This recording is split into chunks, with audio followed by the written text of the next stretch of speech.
Welcome back to episode 6 of High Frequencies Podcast. I'm Jordan from Brooklyn. And I'm Jamal from Los Angeles. Today is a really awesome episode about compression. We're going to be talking about what it is, the history behind compression, the usage, different types of compressors, genres, application, tricks and techniques, and then some final words and tips. This podcast is sponsored by JMBK Audio. Head over to jmbkaudio.wordpress.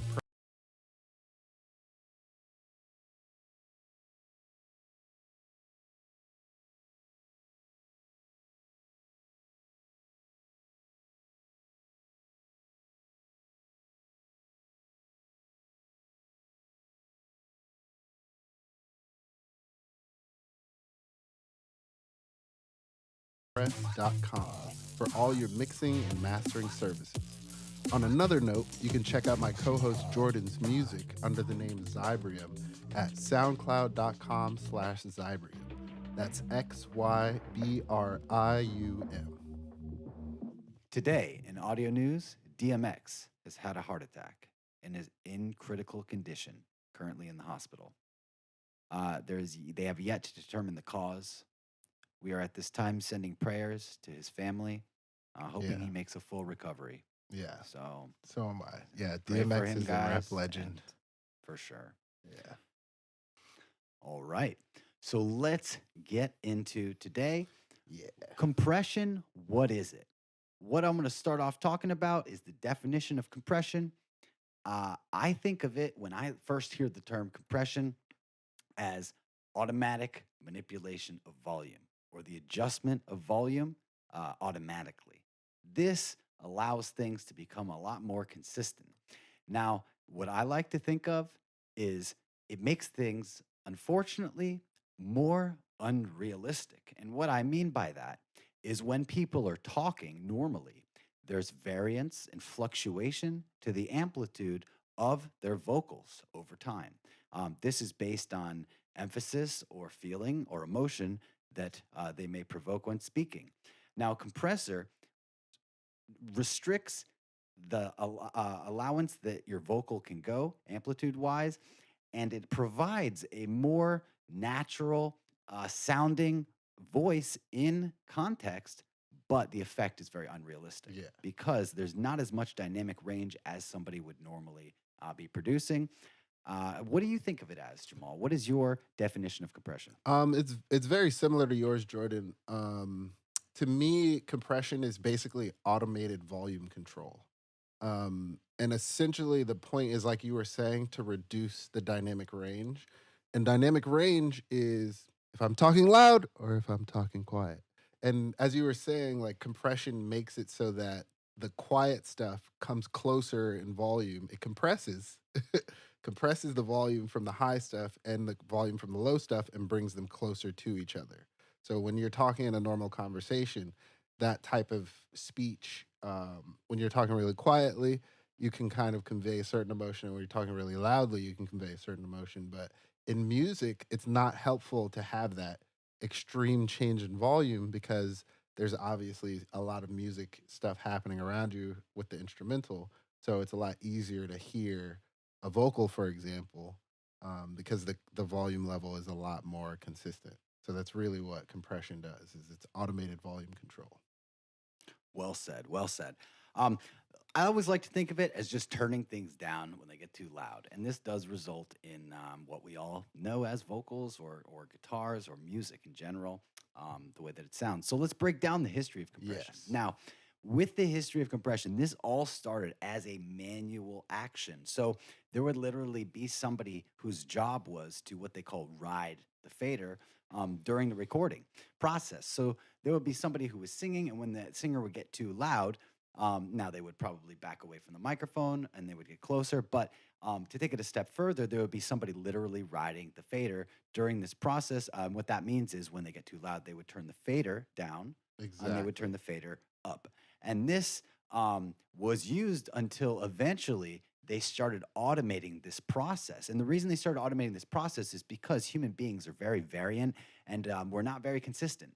And since we're not very consistent, a lot of the recordings were not consistent, and it was very dependent on if the engineer, the person doing the moving the fader, was very awake, if they were preoccupied thinking about something else, if they were focused, if they were tired. These are all factors that did play into that process, and eventually it was replaced by an automatic system with controls to allow you to actually adjust if it was more awake or less awake, bringing up us up until the days of radio when this was first implemented. Yes, exactly. So in the 1930s and between the 1930s and 40s, radio and TV became way more widespread in the US. So compressors, automatic compressors, as opposed to a volume fader or a volume riding fader person, um, they became the standard in broadcast. So mostly with when you're essentially using a sine wave to broadcast a signal over large distances, with TV and radio through those through those sine waves, that's how we would essentially encode audio. But what would happen is if you had a signal that got too loud, it would actually stop the transmission of that radio transmission or that TV transmission. And so what they did was they invented compressors to automatically turn down the volume when the signal got too loud. So people's radios would essentially, before the automatic compressor was invented, people's radios would just cut out when the singer would sing too loud or there would be a loud bang or something like that. The radio would just cut off. So the compressor was essentially invented to automatically control the radio signal. They were basically over time throughout the 1930s and 1940s. Um, at the end of the 30s, in 1937, the Western Electric Limiting Amplifier was created, and it was considered to be the first commercially available compressor. And we started associating that compressed sound with radio sound. And so from then on, throughout the rest of history, everyone associates that sort of heavily compressed sound with the radio. And a lot of the time when you're making music, you want to kind of get to that kind of radio level of compression. That moves us forward. We're skipping a bunch of time now, going from the 40s to the 1980s. And in the 1980s, DAWs actually started including compression as a standard in the software. So rather than needing an actual physical compression rack, now it started making it available so that everyone could use a compressor no matter what their budget was. As long as they could buy the DAW, then they had compression along with it. And then in the mid to early 2000s, I guess people call it the 20 aughts, there started becoming commonplace of different VSTs that actually emulated the older sounding analog compressors. And then that brings us to our modern usage of compressors. Well, let's talk about the way we use these things now. Yeah. Very interesting history with compression. It's pretty crazy how it's evolved. And the way we use it today is still very similar to the way of its original intent in some aspects. I want to talk a little bit about ways that I use it for certain elements or certain mindsets. I like to think of it as, meaning mixing versus mastering versus creating or production. So for me, when I'm using an acoustic instrument or maybe any kind of an instrument, like let's say a guitar, for instance, for something like a guitar, it depends on the style. It really, to me, depends a lot on the style. Um, Normally, I wouldn't use a compressor on a guitar unless maybe you're doing a lot of legato technique with one hand. Maybe you're using a clean signal and it's not heavily distorted. Heavily distorted, I probably wouldn't use compressor on. Yeah. But it has the ability to bring up the volume of these lower sounding notes by turning down the uh, the louder sounding notes. And I will use something like possibly like recording with an optical compressor, as I'm showing on the screen now. When I'm using guitar rather than a peak compressor for clean signal, because it's more RMS oriented and it's giving a better sound to the overall average of the guitar rather than just turning down specific notes. It just sort of regulates the tone a little bit and it changes the quality of that in itself. Now with vocals is definitely something I don't want to use a compressor on personally. Now, if you have analog preamp and maybe there's a dash of compression on there, that's different. Yeah. But when I'm recording somebody, I want a raw tone. If it's coming out of somebody and it's not coming from myself or coming from somewhere that, like a synth that could be re-replicated, if it's a vocal and it's the performance that you're trying to capture, it's super important to me to just have that raw and clean. Agreed. When it Yeah, and when it comes to bass now, here's like a bass guitar I'm talking about, like a real instrument again. This is something I totally always want to use a compressor on personally, and I'll use something kind of like this. This right here is a little multi-band bass compressor. It's a VCA compressor, I believe, and it also plugs in to the USB port, so you can change That's some of the awesome. parameters around. Yeah, it's pretty cool. It's made by TC Electronic. It's called Spectre Comp. It's a multi-band kind of bass compressor, and in my opinion, the reason this is super important is if you are playing slap bass or you are picking or you are having some kind of dynamic value to your music, this will allow it to be consistent, which is good when you're trying to mix or when you're trying to level or when you're trying to place an element within a bunch of other elements in a mix. This is essential. Moving on, metal, percussion, these kinds of things. Let's talk overheads. Compression can be used to reduce the impact of transient material and bring out the room tone just a little bit more in something like an overhead for a drum set. This could be a really great way to play with texture and tonality again. Finally, two more things: full mixes and mastering. So, two kind of really separate mindsets for me. On full mixes, I'm using compression every single time that I'm mixing, and it's on the output of my mix. I find most of the time Definitely. I'm going to be running it all through something called a mix bus compressor at such a low value. It's not really triggering gain reduction, but it's just some more so providing a feel or providing an environment for all of this to exist. And that gives it the sound that it came from somewhere, or the sound that it is less digital and less perfect than my computer, which is kind of the point.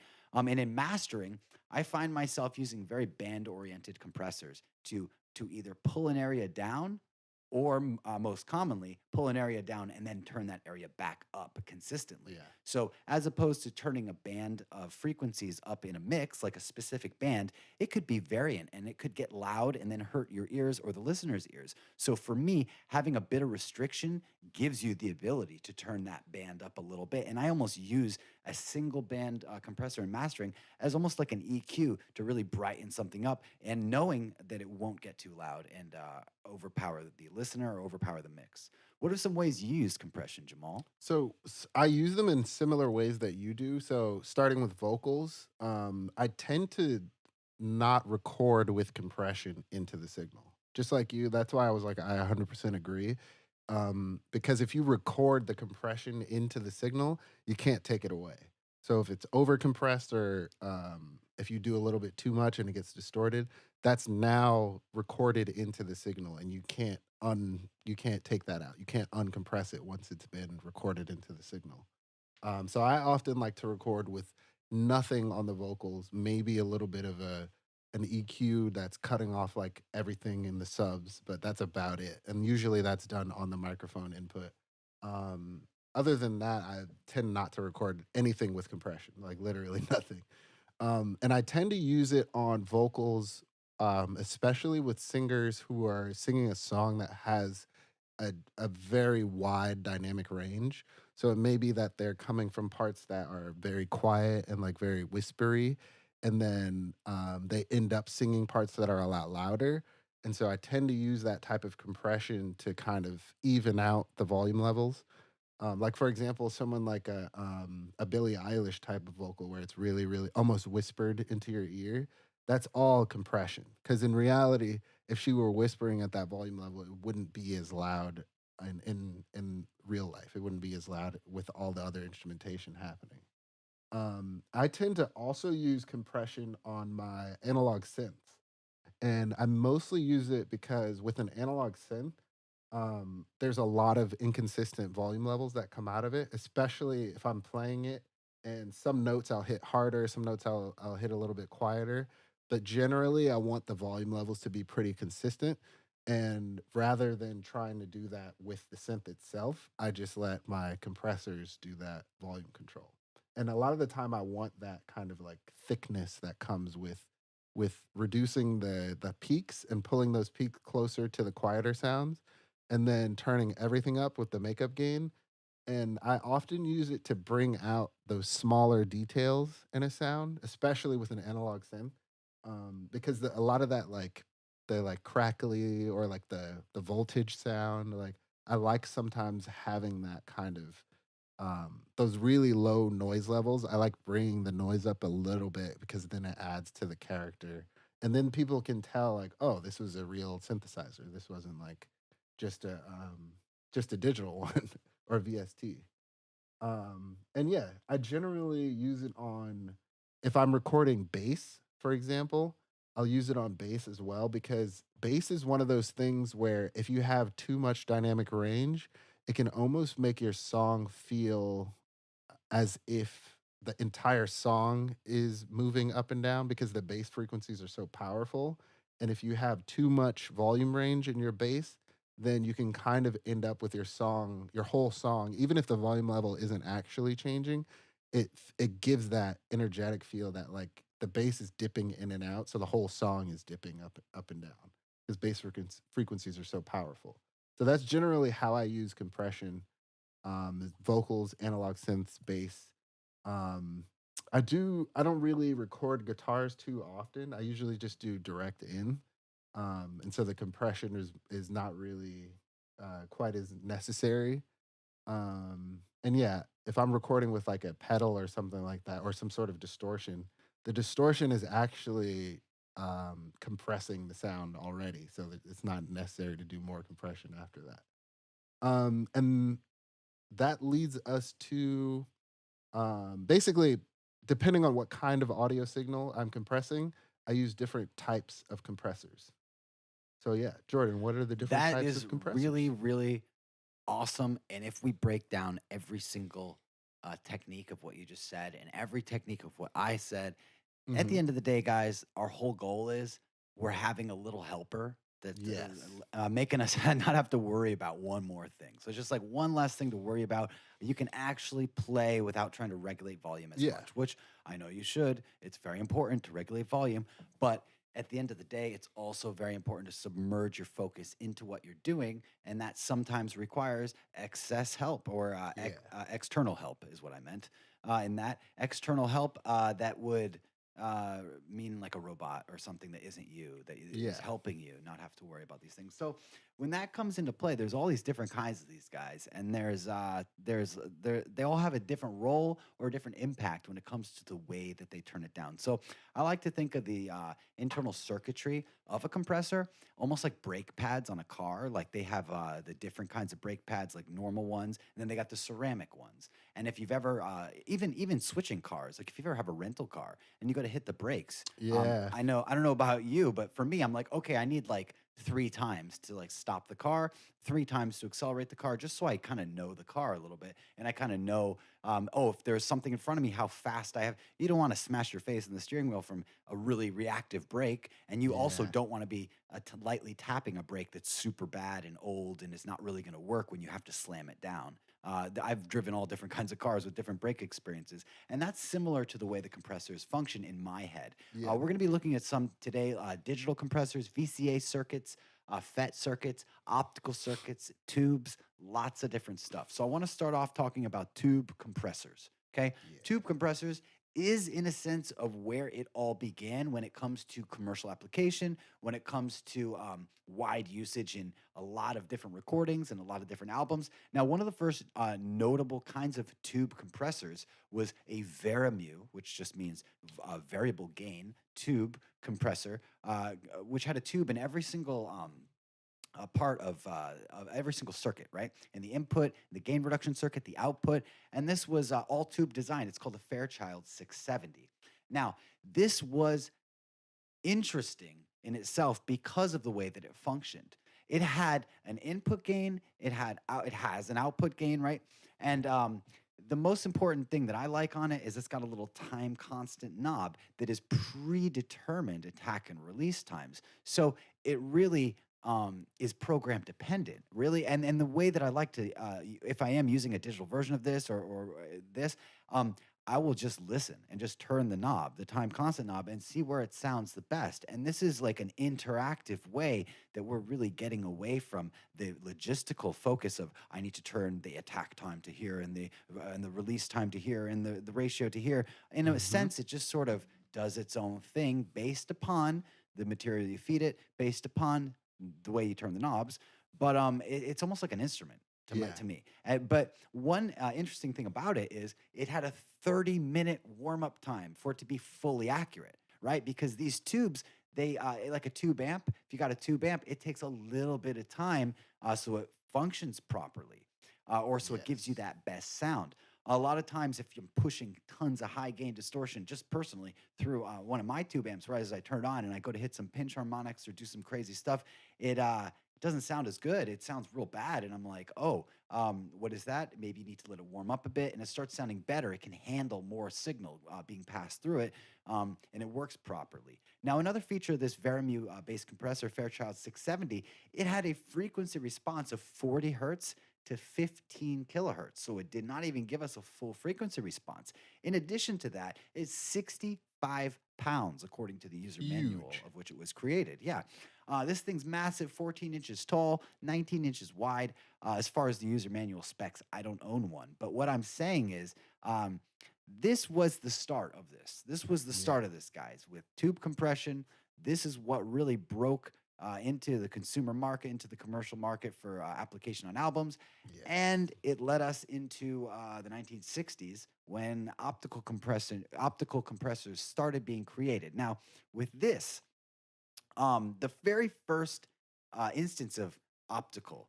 What is optical? Well, they invented this little photocell resistor. It's called an LDR, a light dependent resistor, for electronic communications. And I believe it was the military who invented this. Now, one of the people working, and this is just me speaking, I'm not a historian, but one of the people working on this project had also a passion for audio, so started implementing some of this technology into audio equipment. And this is where Teletronics, the company, was born with the LA2A, which we'll talk about in a Yeah. second, and this kinds of things. First, I kind of want to talk to you about LDRs. So, LDR is like a photocell resistor. What does that mean? It means that its resistance is dependent upon light. Okay. So, what is this light and where do you get it from? So, I'm going to talk to you about this now. Actually, I got one here that I'm sort of putting together.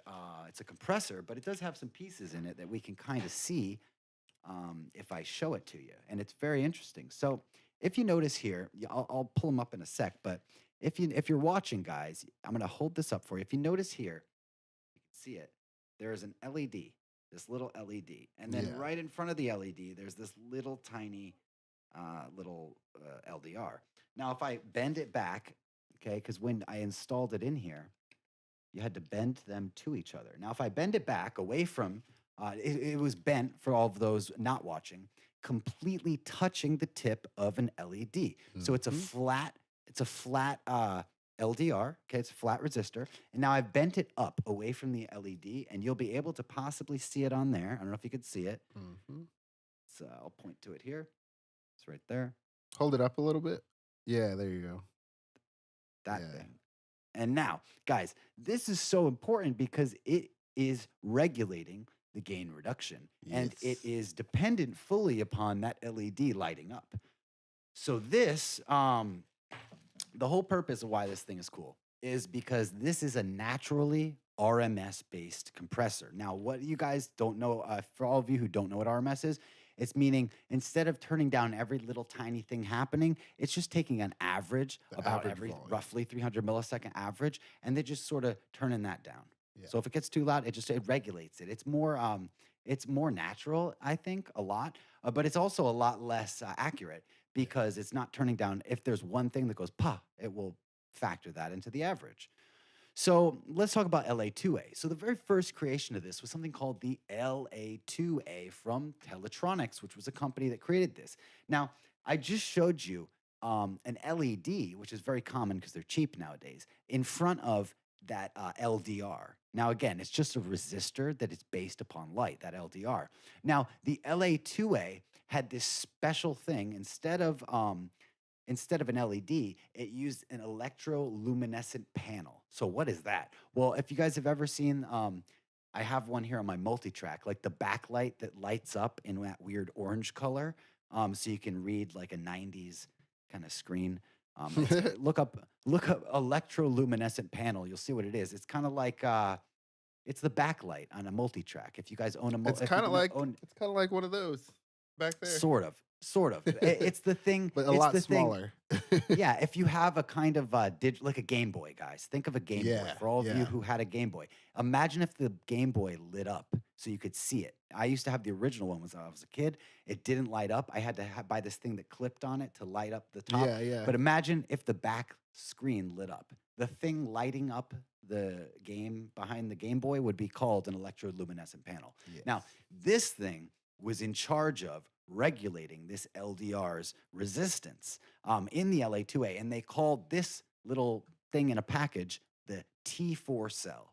So it had this T4 cell. Sounds like Terminator, right? Had this T4 cell technology, and that gave it all its attributes. And this was one of the first instances widely used.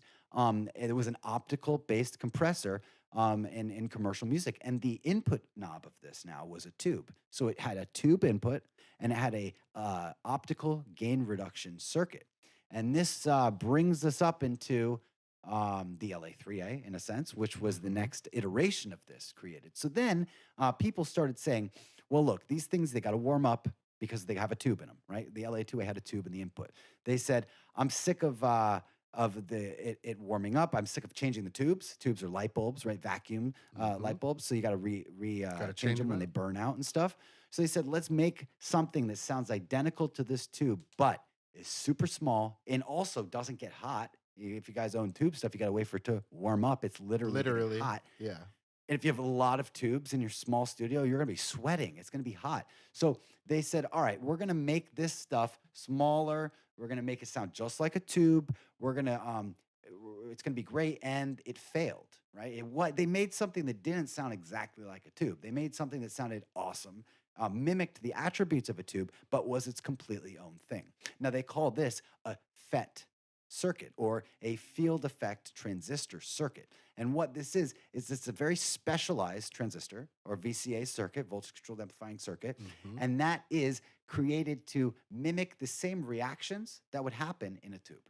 Okay. So it's very, very first usage. I'm not a historian again. I don't know. But in my head, the LA3A then incorporated transistors to replace the tube, making it a smaller device.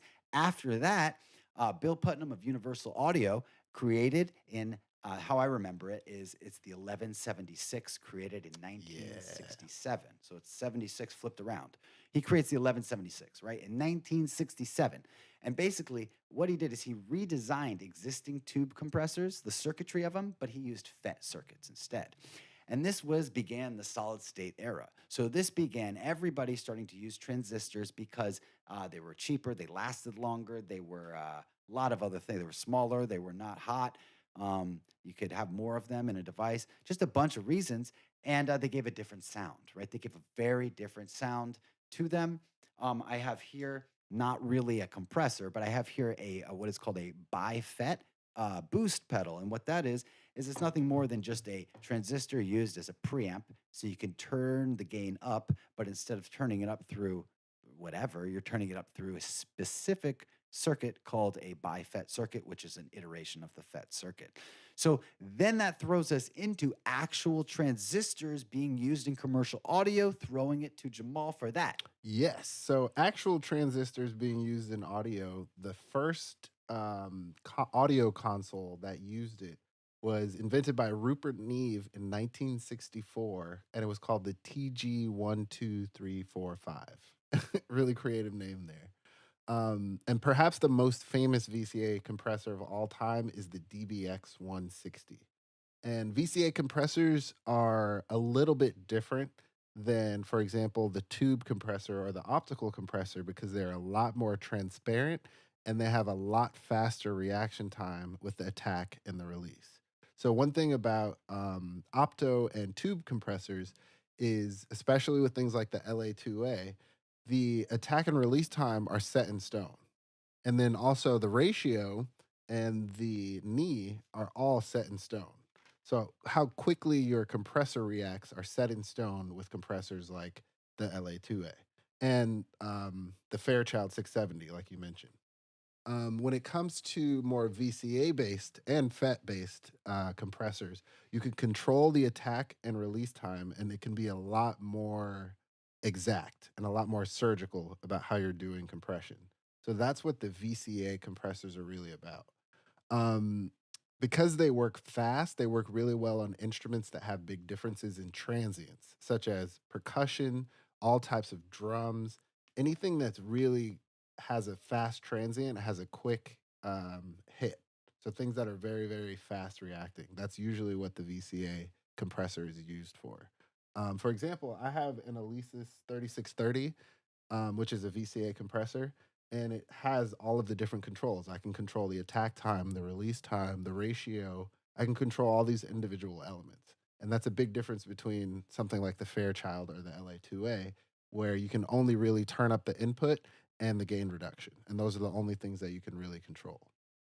Um, and yeah, it's also a big difference between those types of compressors and the VCA is that it's very transparent. And what I mean by transparent is that you can hear the original quality of the sound without the compressor itself coloring the sound. It doesn't add any distortion, it doesn't add any high end, it doesn't take away any high end. It leaves the harmonic content of the sound alone and it just compresses it. It just automates the volume. And that's why I use a lot of VCA compressors. And that's why the DBX 160 became so widely used and became such a famous compressor because of the fact that it did not really color the sound. Some other really famous VCA compressors are the SSL G series stereo compressor, the API 2500, which is one of my favorite compressors as well. Great one. The Dangerous compressor, which is something that I personally have never owned, but in other studios that I've worked in, they sound phenomenal. And an interesting one is the Shadow Hills mastering compressor, I love which the is Shadow Hills. yeah, which is honestly, as a mastering engineer, like we both master, it's one of the best sounding mastering compressors out there. And that one uses opto and VCA. So you get the benefits of both worlds with that You could compressor. switch them. Yep. Yeah, yeah, you can switch them around. Um, and then what else is worth mentioning? I guess the Neve 3609, that's another VCA compressor.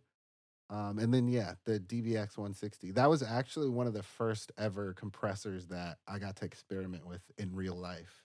So that one was really it was really, really interesting to work with that one. Um, that moves us on to digital compressors because nowadays most digital compressors are actually modeled after a VCA compressor.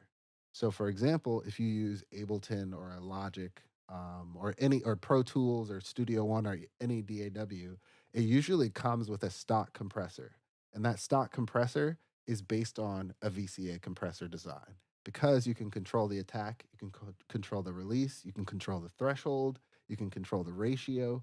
All these different elements allow you to be very surgical about how you compress your sounds. And most digital stock, I will say, stock ones that come in DAWs are based on VCA designs.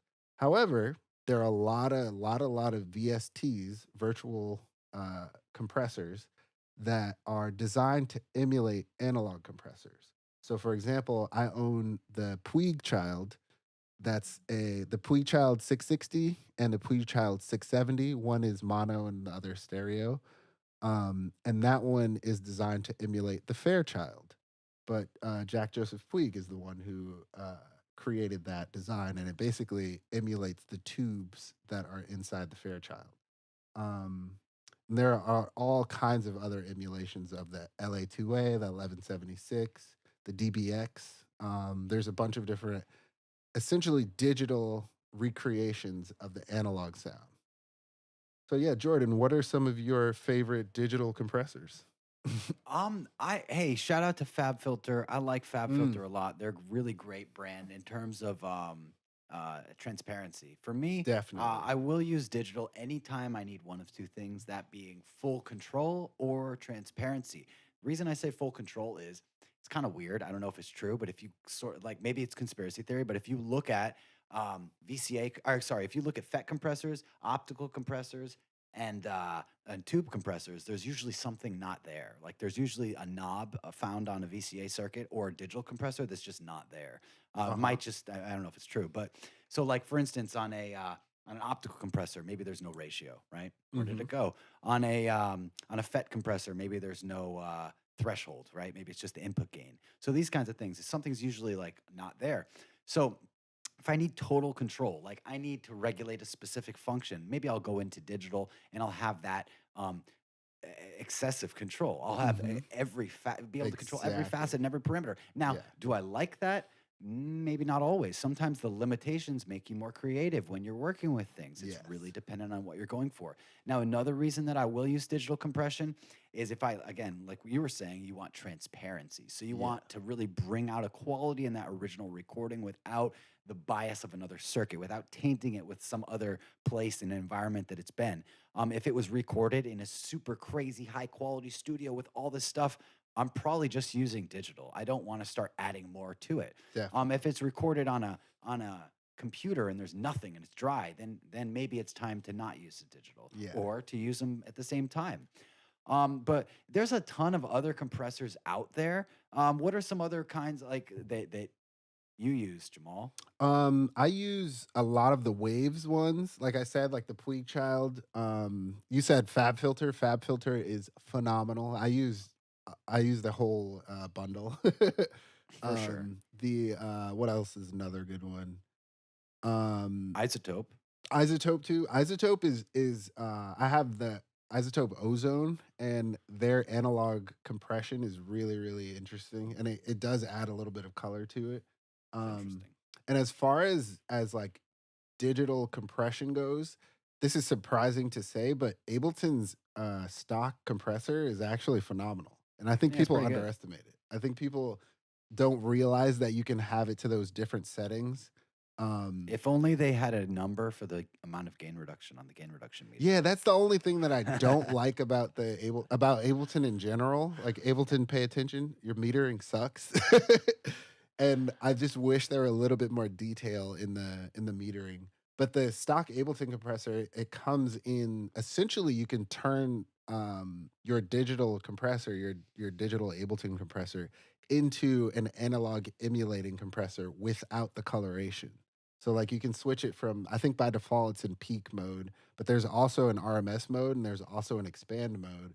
And you can adjust the knee, you can adjust the threshold, and then if you adjust those settings to something similar to, like for example, an 1176, you can get that 1176 punchiness without having the 1176 coloration to it. So it's Very a true. really like that's why I love using digital synth or digital compressors, because you can actually get really close to an analog type of compression without the analog coloration to it. So For yeah. sure. I mean, and there's a lot of other compressors we will cover in another show. There's multi-band Yeah. compressors, sidechain Yeah. compressors, mixed bus, mastering compressors, de-essers, upward compression, peak, RMS. We'll cover all these in Dynamic another show. EQing. Tons, Yeah, tons. yeah. Um, but That's for next, another let's episode. for sure. I mean, we could talk about compression for 18 episodes. There's a Yeah, lot to it. exactly. All right, so next, let's talk about genres and application. How are we really using these inside of what specific genres or specific applications for it? So I'm going to start off kind of talking about how I use it in production, how I Mhm. use it in sound design, mixing, mastering, and then recording. Then I'm going to throw it to Jamal.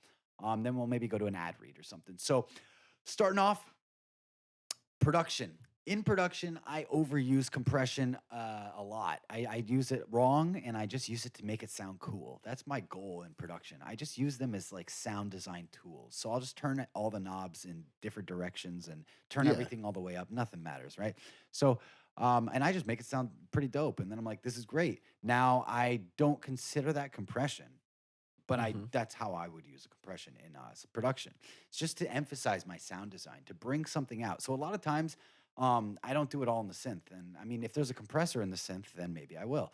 But a lot of times, I just make a sort of basic, kind of cool sounding sound, and then I process that through a lot of things. And then that process of processing gives you something that sounds different, right? And the difference was because you hone in on specific aspects that you enjoy. I use a compressor to do that, almost like a magnifying glass. Um, Sound design, I guess it's the same way I use it, same way. So those are together. Now, other than that, I'm not using anything on my master in sound design or in production. I think it's super important not to because it shows you exactly what you have and without any influence of anything else. So I don't use it much normally. In mixing now, I will be very subtle in mixing with it, and my whole goal is for you not to hear it, right? My whole goal is for you not to know it. I'll be using it to create more consistency with things, and as we said earlier in the show, to make things sound more like a recording and less like real life, right? And less natural or unnatural. And that's just me talking at a specific volume for the entire time. People don't talk Yeah. like this. They talk for more like this with variance in their tones and stuff. And that is what we don't want in a recording. We want it to be consistent. If somebody's trying to sing along and the vocals fall back into the bass line like that, that's not good. You Yeah. need to be able to hear every single element consistently as intended. So that's my goal in mixing is just consistency, not really noticing it, just making stuff sound. Because the whole goal here is placing levels. Like I'm going to be leveling stuff. I don't want the bass to be moving up and down in volume. That's to be very hard to place it alongside the guitar or alongside the vocal. And then if everything is moving in volume, that's a living nightmare. I would not want to do that. So Mhm. basically, the goal is to restrict the movement in mastering now. Mastering, as I said before, I'm really honing in on a specific band of frequencies. I'm probably only using one, maybe two bands in mastering, and my goal here is to avoid compressing the low end. It doesn't matter what you do to the high end, but that's personal for me. I think reduction of the low end destroys the fundamental tone of the sine wave, which in my head is not what I'm being paid to do. So if I am mastering something, make very certain it has a sidechain filter built in, or it has some way, maybe a single band of a multi-band compressor where I can just avoid that Mhm. sub bass tone. Recording, recording, I don't use it. I told you before, if I have a pedal or something, sure, but other than that, I don't suggest it. And then what about you, Jamal? How about you with genres and application for those? So it's kind of I use compression in different ways with different genres. So for example, let me actually start with my own music first because I mostly make Yeah, electronic music and I mostly make intense electronic music, like heavy same, bass music. for sure, for Yeah, sure. we're definitely kindred spirits in that way. And I during the sound design and during production, they're kind of together as a electronic producer. They're kind of one and the same in my mind because usually the sound design informs songwriting for me. So when I do compression, I just go to town in production in the sound design phase. I over compress, I smash things, I use the OTT multiband, which rips waveforms apart and just like completely tears out things. So I just go to town with compression, and I use compression specifically to bring out those small details in a sound that you wouldn't have otherwise heard. Yep. And it's something like, for example, with like a glitch hop song, for example, a bass sound that say it's just like a sine wave and a saw wave. That's all that's happening. It sounds pretty boring and pretty basic until you throw on OTT. And then it sounds like this monster that's happening. You can hear all the crackles and all the digital artifacts. And that's really what makes the sound interesting because otherwise it's a pretty basic sound. And then obviously like some filtering and things like that to make it more interesting and give it some movement. But in terms of what compression does to it is it actually creates an entirely new waveform because I'm so heavily compressing it. So if you take a sine wave or a triangle wave and you heavily compress it, you're essentially squashing that shape instead of it just being like a triangle. Now it's getting squished and it's becoming more of like a square wave, and just sounding more like a square wave than a triangle wave, for example, or a sine wave. So that's why I often will use heavy compression to essentially like change the harmonic content of the sound because I'm so heavily compressing it during the production phase. In the mixing, and that to me, I don't even necessarily call that like compression in like a typical way. Compression in that case is more of like it's more of an effect and it's more of like a Carbonation, yeah, yeah, pressure. yeah. Exactly. It's more like pressure. It's more like I'm just trying to make the sound more interesting and like color. I'm intentionally trying to color the sound. When I get to mixing though, most of the time when I'm mixing, especially if I'm mixing someone else's song, I tend not to do that. I tend try to actually not do any over compression whatsoever. And usually when I'm compressing things, the only reason that I'm compressing them is to especially as I'm moving through different genres. Let's say I'm mixing a pop song. I tend to try and use the compressors that were used on other similar songs. So I'll do some research. I'll say like, okay, um, let's say, for example, like Michael Jackson, what kind of compressors did he use on his voice in order to get Smart. that really, really like upfront, like pop vocal to make the vocal That's like smart. come to the front of the mix. And so that's usually how I go about it in terms of genres and applications. Um, and I'm really trying to sort of emulate what I've heard before because people become familiar with a specific sound, and if you achieve that in your mix, then your mix is automatically going to sound a little bit better and sound a little bit more be a little bit more appreciated because it has that kind of texture to it. Also with mixing, I tend to compress generally for vocals more than anything else because most of the time with vocals, the vocal I always ask from the producer or from the recording engineer, whoever recorded it. I always ask for a completely dry stem, a stem that has no treatment of what they did on it. And I often will ask for both versions. I'll ask for like a treated version so that I can have a reference for the mix that they want. And then I also ask for a completely untreated, unmixed, unmastered version because I want to have that raw vocal first, and then I want to kind of use my own techniques to bring it to where they want it to be. And that's one thing I recommend for everyone is don't always get the compressed version. Like a lot of people seem to think like, oh, if they've already done something to it, then I have less work to do. But it can actually end up being more work for you because then now you have to fight against what they did For sure. rather than just having the original, just OG version. That way you can start from the ground up and it usually ends up taking less time. In recording, I've never actually recorded with compression. I won't say never. I have before, but what I did was I split the signal.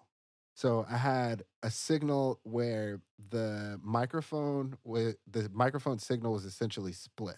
So I had one mic signal going through the compressor, and then I took the output of the compressor and I recorded that.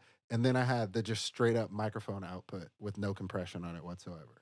So that way I still had that original dry vocal. That way I had two separate versions. And I mostly did it because the singer wanted to have a compressed version because we had I think it was the Manly Vox box. And they just saw it and they were like, I want that. And I was like, sure. Plugged it in, recorded it because they wanted to have that kind of compression on there because they knew what it was and they were like, those things sound really awesome. Can you put it on my vocal? And I was like, That's sure. awesome. And so I recorded it with that, and, but I still made sure that I had the uncompressed version so that later on, if there was any mistakes or any over compression or distortion, or even if there was just too much noise in the compressed signal, then I could recompress it later on. When it comes to mastering, with mastering, I do a similar thing with you where I try to avoid compressing the low end. In general, I do use multi-band compression on my master, and it's mostly because, and I also another thing to be to be aware of with multi-band compression, always make sure all of your ratios are the same for each band. Because if your ratios are different with your compression, then your song is going to sound all over the place. It's going to essentially recreate the uncompressed versus the compressed versus your volume levels are going to be different across your EQ bands. So that's something that you want to avoid when you're using a multi-band compressor. And I tend to compress. You can do whatever you like on the high end and the mids. I tend to push the mids a little bit. And then with the low end, I try to not touch it as much as possible. Because usually, especially with my own songs, usually the low end is really, really heavy and really loud. and I don't want to take away from that by compressing it, by pulling back from that. And that's something to do when you're that's kind of like one type of compression that I use on mastering. The other type of compression, I just hit my mic. The other type of compression that I use is mix bus compression. So on the entire bus, I'll use one compressor, just like a stereo compressor on the whole bus. And that's more so to bring up the average volume level. So again, talking about RMS, the root mean square, I do that separately from multiband compression because I'm trying to bring up the average volume level of the entire mix, and that's something that's getting into like the loudness wars and like the eternal loudness wars that have been that actually are in modern times are kind of ending now because all of the streaming services now have standards for LUFS where it's like I don't know -14 LUFS for Spotify and like YouTube is I think at -14 now too, and Apple Music is at like -16 or whatever. They all have around -14 ish. And so that's kind of getting rid of the loudness wars. But for me, especially in EDM and electronic based music, I tend to really crank that master level up because I want it to be loud. And especially if I'm making bass music, um, and things like dubstep and like drum and bass. Like most dubstep and drum and bass mixes are pretty loud. When it comes to other genres like hip hop or pop music, it's way less loud than electronic music, depending on the kind of pop music. Because pop music, some pop is just electronic music. It's just popular. And with hip hop though, it depends on the kind of hip hop as well. Because like more old school, like boom bap, classic hip hop style, I'm probably not gonna push the master compression as much. And then with more modern hip hop, more like trap and things like that, because the dynamics in the instrumentation already isn't all over the place. I don't have to do much compression on the master either, because an 808 doesn't really change in volume that much. Like a hi hat doesn't really change in volume that much, because a lot of the drums and things like that are programmed drums, so there already are samples that are compressed already, and they already have some levels of compression in the samples. So when I'm mastering, I don't have to do as much compression as I would with like a rock song or like an EDM song. Um, and yeah, so what are some of your tricks and techniques for compression? Well, before we get to that, let's jump to an ad read. This podcast is sponsored by Psychosis Music, which is the project of my co-host, Jamal Taylor. Psychosis is an artist off Bass Tap Records with a remix album coming soon. Jamal Taylor also specializes in mixing, mastering, and production for multiple genres, including pop, hip-hop, and R&B, and electronic music. For inquiries, please email drpsychosis@gmail.com. That's drcykosis@gmail.com. For more information, visit psychosis.com. So jumping back into it, techniques. Some of the techniques that I use Yes. when with just a pure compression. It varies, obviously, depending on what I'm doing. Hmm. I like to go into stuff with like open mind, no preconceived ideas of what I want to do. And then, but most of the time, it might be something like this, or maybe here are some techniques that you could try out.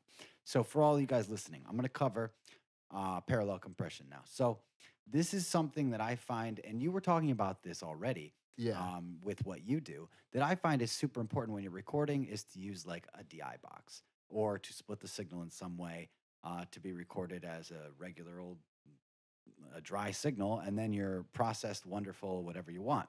So in terms of working in a DAW just with a single signal, I will split it by sending one to a return or a send or an aux or whatever you want to call it to a bus, right?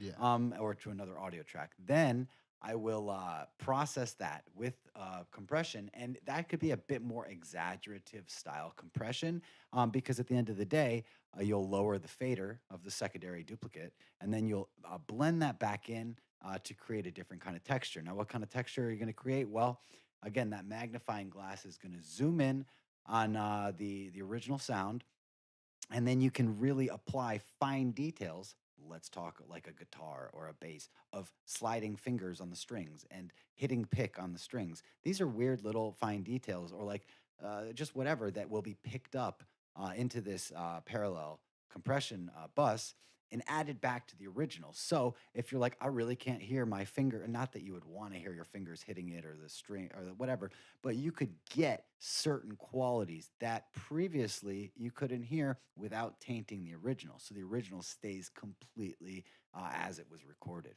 Now, stepping it up to the next level, another technique called New York compression, right? You guys have heard of NYC, stands for New York compression, right?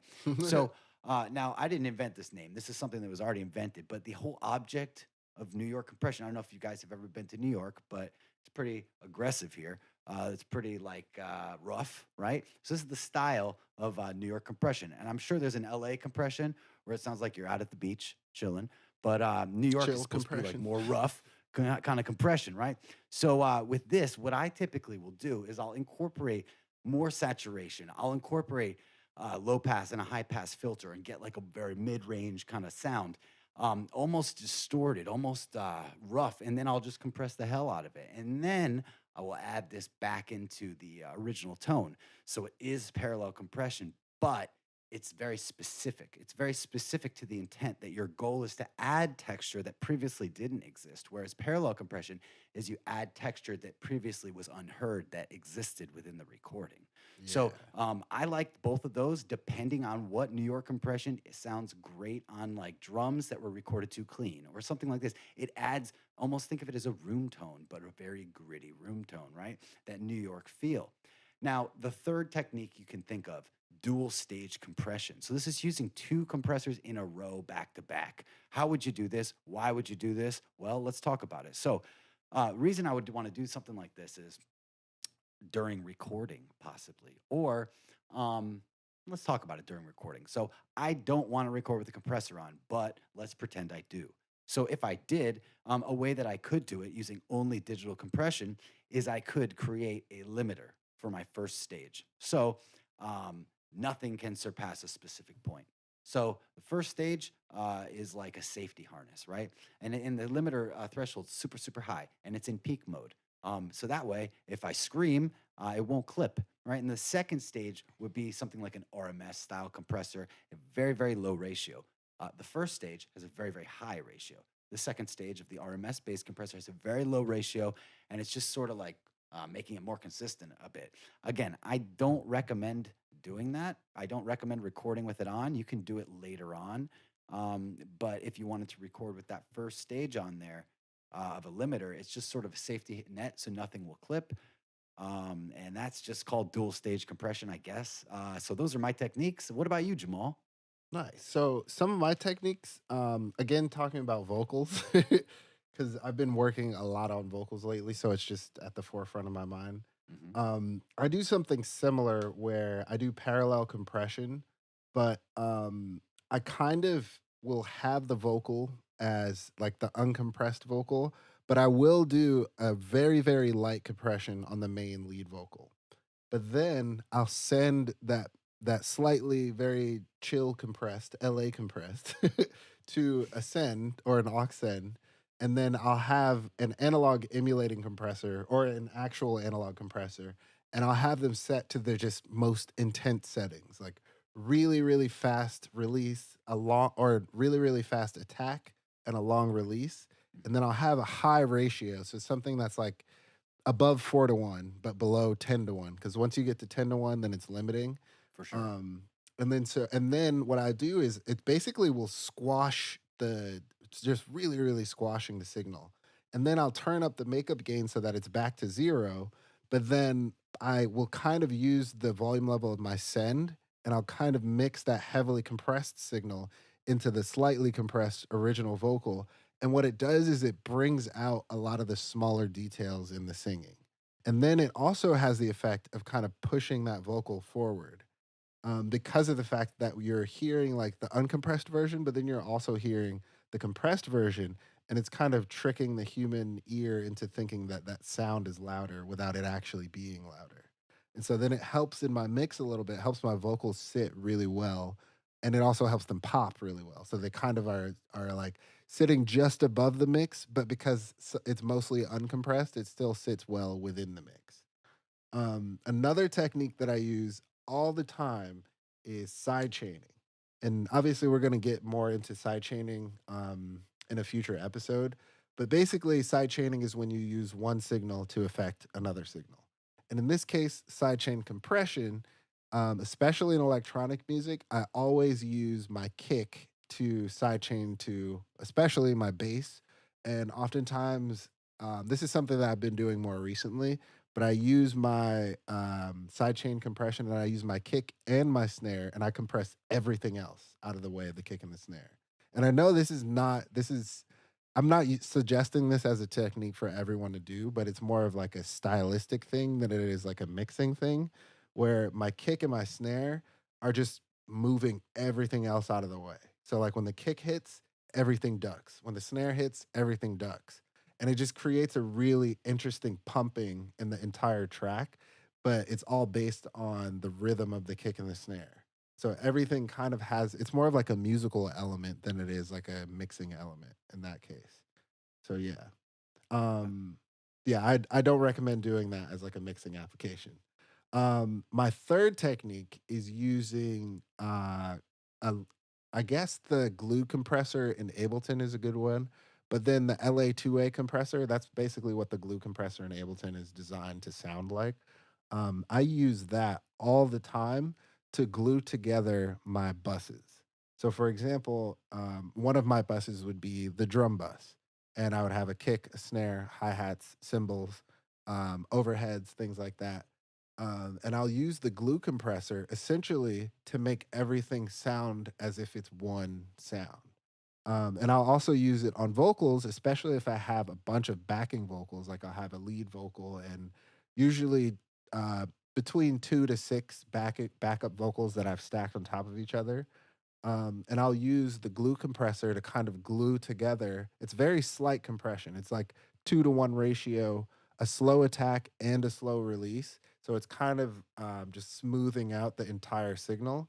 And it's very, very light gain reduction, not even 3 dB. It's just kind of uniting all the sounds so that they feel together and they feel like they're one sound. And that's really what I'm going for with gluing together the different buses. And it's kind of just like, um, taking all of these disparate sounds because honestly, like for example, if you have a band, most of the time the drummer's going to come in one day, then the guitarist is going to come in another day, and then the vocalist is going to come in another day. And so you have all these different instruments coming in and being recorded on different days with different signal levels, and you feel different. The musicians feel different, but compression allows them all to kind of glue together so that they all feel like they're one, and that's really how I use the bus compression, or I guess they would be like individual buses compression, not mixed bus compression. That's So yeah, awesome. And those are some great techniques for all you guys listening. Try out every single one of them. See if you yeah, guys can, see how it sounds. yeah, That's awesome. So let's conclude this episode talking yeah, about our tips. Let's talk yeah, about personal tips. I got a lot of stuff to talk to you guys about. Jamal has also got some tips as well. Um, I guess I'll start. yeah, yeah. You go All right. first. So here is stuff I wish somebody told me when I first started compression or ever, you know? I mean, I probably learned a lot of these from a lot of people and a lot of sources, but just some ideas I had that I always do or that I think are important. So let's get started. So, first thing I always want to do is I personally always want, anytime I see a compressor, it's like when you get in the car, the first thing you want to do is probably adjust the mirrors, maybe, probably adjust Hmm. the seat, maybe make sure the stereo's not turned up all the way. So before you start the car, so you're ready to go. And then, these kinds of things. So the first thing I do whenever I look at a compressor is I always want to make it initialized. What does that mean? Well, the second you turn that thing on, it's going to start doing something. It's going to start reducing gain. So something I always do, second I go up to compressor, I turn the attack all the way up, release all the way down, threshold all the way up, ratio set to 1, no output gain, and I'm ready to go. Because that way, I like to tell people like to think about like a lion attacking you, which is the gain reduction. Would you want it to happen instantly or to wait as long as possible? I would want to wait as long as possible to the point where it didn't ever attack me because I waited 200 years, let's say. That's kind of what happens when the attack's all the way up. It waits so long that it doesn't even attack. Now, the release, I like to tell people pretend you're underwater, being held underwater. Um, how long would you want to wait underwater? For like a day or for like 1 second? Well, probably 1 second or you'll die, you'll drown, it will be bad. This is the same thing that happens to audio if it is held down too long from the compressor with the release. So it's very important to keep that release quick when starting. Next tip, A B. Constantly A B. If you do something, what that means is turn it off and turn it back on. That's all it means. So bypass it. Check it before. Bypass. Did it sound better before? Did it sound better after? A lot of times people do things and they say, because I did it, it's better. And this is not always the case. This is Yes. probably 50% of the time wrong. A lot of times I do stuff and check it and I'm like, nope, and I delete it. There's no shame in that. That's actually being a professional with this, in my opinion. Yes. Next, start digital. I always start digital. I don't care what it is. I always start off with a digital everything. I just take away or fix. So for me, digital compression would be like a reparative process that would be fixing something. Instead, I know a lot of people will be like, let me throw that SSL on there. Let me throw, but you're starting to add other things that previously weren't there. And then when it starts, your whole mix is dirty and distorted. You say, how did I get there? What do I need to reduce? How do I clean it up? Well, it's probably should have been cleaned up from the start. So start digital, very, very important. Next tip. Don't use a compressor on every track. I know you might want to. It Yeah. doesn't make you smarter. It's going to sound weird. Imagine if like you have 30 tracks and you have 30 different people regulating the volume for all 30 tracks. That's weird. Just try to use as little as possible for only when you need it. Next, don't use the same compressor for everything. So this is super weird, but this is another way that I like to mix. I pretend that they're real. In a real studio, in a real piece of gear, if you had one LA2A, you would use it on one thing during a full mix. I mean, you wouldn't be using it on 10 things because you would need 10 of them. So a lot of people get lost in this when they have a plug-in. They're like, I'm going to put 15 on here and 27 on here Hmm. and 106 here. And at the end of the day, it sounds so unnatural, it's almost unlistenable because in real life, people don't have that. They have access to a few different pieces of gear. And I suggest thinking of it like I always tell people, like, think of it like you're in a zombie apocalypse, right? And you have a revolver with 6 shots in there. The first 6 zombies you see, you probably don't want to use those 6 shots. You probably want to use a stick or something else, and then save those 6 things for when you need them. Now let's talk. How does that relate to audio? That's a VCA, really good analogy. FET. What about FET compressor? What about optical compressor? What about tube compressor? What about RMS compressor, peak compressor? Those are your bullets, right? So you want to save those until you're like, oh man, I need something. Well, you have that reserve. Next piece of advice: don't copy and paste compressors. That is not allowed. I don't think just don't do it. Don't use presets. Don't save presets. I'd like to talk to you now about presets. I like to think of presets as self-driving cars. Let's talk about self-driving cars. Owning a self-driving car doesn't, and using it doesn't make you a better driver. So if you own a self-driving car and you say, well, it has the ability to self-drive it, it came with my car, so I'm going to use it. It makes me a better driver. Now, I'd like to add the moment you start using it, you actually become a worse driver. So the moment you start using presets, you actually start getting worse at what you're doing, in my opinion. Now, you could argue that. So what I think is be very, very careful not to get sucked into saying, this sounds dope, I'm going to save this preset. In my entire career, I have never done anything the same way. Even if the whole computer crashes and I lose the session and I have to remix it, I don't do it the same way because it's boring. I will try to use it differently and do. There's more than one way to skin a cat, as they say. So next, acknowledge your dynamic range. This is so important. A lot of people don't have a concept of dynamic range. They just make everything a brick. So they just like, I'll turn it all the way up and then it sounds good. It might sound good, but you've also might have destroyed how it used to sound. And now it's not the original intent. This is cool in production, but not necessarily in a mix or working with a client. This is going to be bad. So don't do this. Another thing, acknowledge your gain reduction meters. A lot of people are just like, oh, flashing light. Oh, that's cool. But look at the number. See what the number says. I like to keep all my gain reduction. I say this. Here's just something. 1 to 3 is a little bit, and 3 to 6 is a lot of it. That's just what I think. And above 6 is like limiting, I guess. So what I'm Yeah. talking about is decibels on the gain reduction meter. About 1 to 3 decibels of gain reduction is a typical application. This is what I would look for. 3 to 6 decibels of gain reduction, that's A reparative. lot of Something compression. needed to be fixed a bit. And then more than 6 decibels, that's like something went wrong. It's being limited. I had to fix it. So be very important and acknowledge your gain reduction meters. Now, another tip I have: if you turn a knob, know what that knob does. A lot of people will say, I don't know what this does, but it sounds important, so I will click it, or whatever. So don't do that just because now you have one more thing to worry about. Like, oh, I don't know. Why does this sound distorted? It could have been from that thing that I added that it didn't know what it did. So my advice to you is find what the thing you don't understand is. Find your gray areas and then just submerge yourself into them until they dissolve, and then you can see clearly. Next tip: try not to use compressors. I've said this a bit before, but just try not to use them. A lot of times people are like, I just learned about compression. I want to try to use it. Try Yeah. not to use it. Just try never using it. You should never have to. You use a compressor because something went wrong. You use a compressor because it's inconsistent. Um, you know, I've already said this, try to limit yourself to one circuit per mix. That's another tip. Ask yourself why you're using this. So anytime you use a Yes. compressor, say, why did I just use this compressor? Did I use it because it's a compressor, or did I use it because this part was louder than this part, or there was an inconsistency here? So just question yourself. Be cognitive of ratios. That's important too. Understand, I like to think of it as there are only three ratios in life. So there's like an infinite amount of ratios. I like to say there's a soft ratio, medium ratio, hard ratio. What this means, I consider about 2 to 4, 2 to 1, 3 to 1, 4 to 1, that range, soft, right? Yeah. About 4 to 1, 5 to 1, 6 to 1, that range is about medium.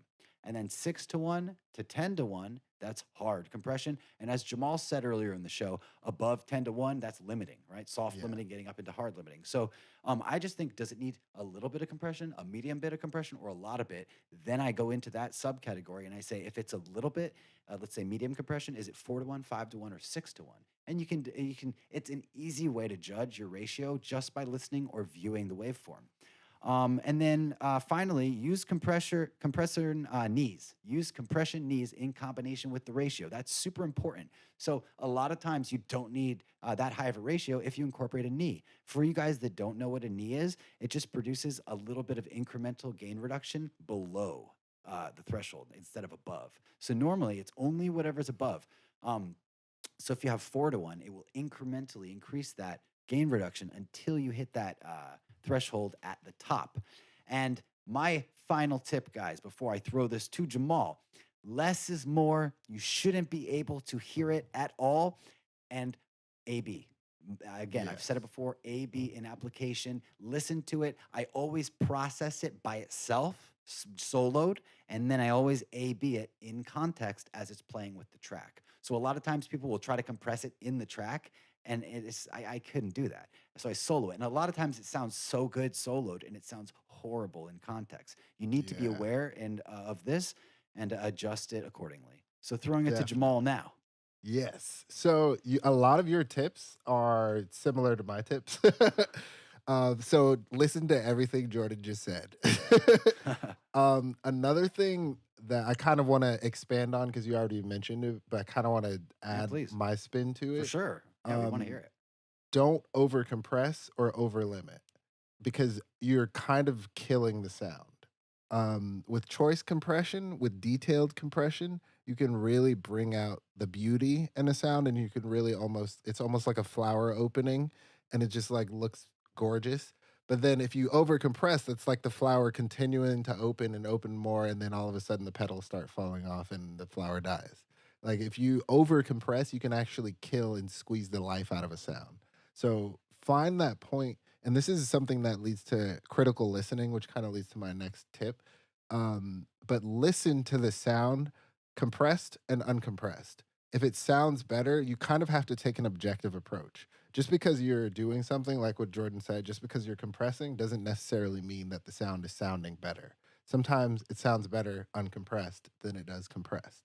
Um, and another thing to be aware of, and this is a part of my critical listening kind of point, is when you're using samples, a lot of the time the samples are already compressed. You already are receiving something that is compressed. So if you're compressing something that's compressed, you're already over compressing. So you should just avoid just throwing Well a said. compressor on something just because you have a compressor.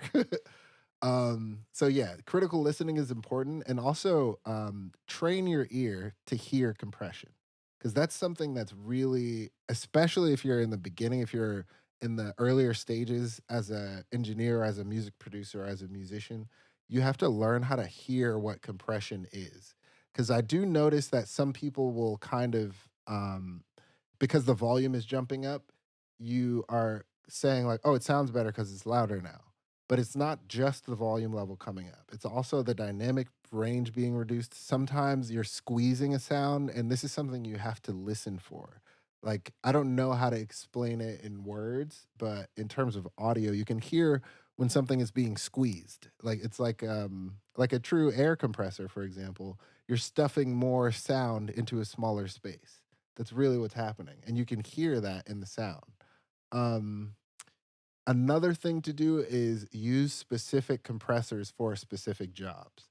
So this is like what you were saying, where you don't use the same compressor across everything. I use specific types of compression for specific types of things. And I don't always use the same compressors for the same things all the time. Like I don't always use the 1176 on my drums, for example. Although I will use an 1176 on my drums if I want my drums to smack a little harder, because that's what the 1176 is really good at. It's good at distortion, it's good at making your drums pop. Um, but sometimes I'll use the LA2A, or sometimes I'll use a digital compressor. It's dependent on what I need out of those drums. What am I trying to correct? Am I trying to correct anything? And oftentimes you have to make the decision to compress something because there's something that needs to be fixed in terms of volume level. So don't just automatically start compressing things because you've heard a lot of these tips, and there's a lot of YouTube videos obviously that have these kinds of tips on them. You don't necessarily have to compress things in the same exact way that most people will suggest. So take the time to really sit there and listen to your audio and decide the why behind your compressing something. And compress, and my next and my final tip is going to be compress for the sound that you're compressing. So I know that sounds kind of confusing. With volume control, essentially what you're doing is you're taming the volume envelope of your sound. So, for example, if you have a short, fast sound, you're going to want short, fast compression. If you have a long, sustained sound, you might want long, sustained compression. And so, dependent on what the sound is, the actual volume level of the sound, that's the type of compression you want to do. So, if you have drums, for example, you're like you were saying with the drowning, leaving the release time too long. If you leave a really long release time on drums, it's going to kill your drums. Your drums are being over compressed because the release time is too long. Because drums are very percussive. There's a quick transient and then the sound stops. But if you're leaving your release time, then the next transient is going to be already compressed, and it's not going to allow that transient to live and breathe and come through. So that's what I mean when I say compress for the sound you're compressing. It basically means to adjust your attack and release time to fit the sound that you're compressing. And same thing goes with the threshold and the ratio. Adjust for the sound that you're compressing. Um, and that's it for my compression tips. Those are some great tips. Yeah. Those are awesome and very important points, of some which I missed. So that's great. Listen to everything he said, guys. We hope you enjoyed the show today. This was a great episode learning about compression. We're going to have, talking about compression, we're going to have a lot more episodes about similar topics in the future. Yes, so get most excited for them. I just want to take a moment and say, if you liked what you heard during this podcast and you want to know more, sign up today for a music production class at Garnish Music Production and receive 5% off with code HIGH. That's HIGH. And the website is edu.garnishmusicproduction.com. Thanks, guys, and we will see you next week for episode 7. Oh, yeah. Have a good one, guys. All right.